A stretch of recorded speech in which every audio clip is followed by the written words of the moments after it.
wamebadilisha hata mavazi, waliacha mavazi ya kishenzi wakavaa mavazi mazuri. Tulijifunza kuvaa.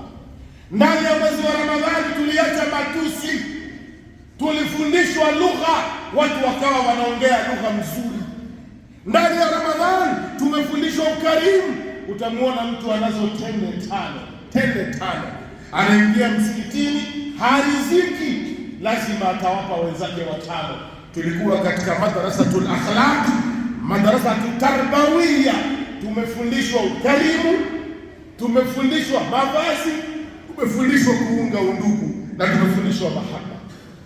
Ayuha ikhwa, nasaha zetu yale mazuri tuliyojifunza katika mwezi wa Ramadhani tukaendelea nayo, lakini ya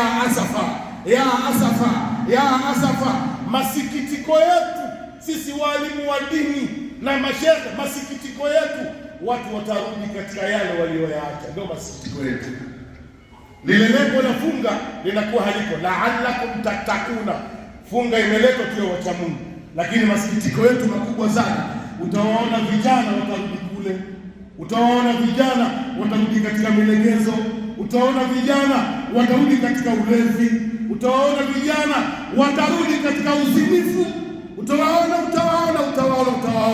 Tunawaambia ndugu zangu, kama ulikuwa unaukimbia msikiti, basi msikiti ufanye kuwa ndio nyumba yako. Kama ulizikimbia nyiradi, zifanye nyiradi kuwa ndio unaishi nazo. Kwa ndugu zangu Waislamu, nasaha zetu katika msikiti wetu huu wa Madina, tulikuwa katika chuo, baki na tuendelee katika yale mazuri tuliyofundishwa na mimbari zetu za misikiti yetu katika mwezi mtukufu wa Ramadhani.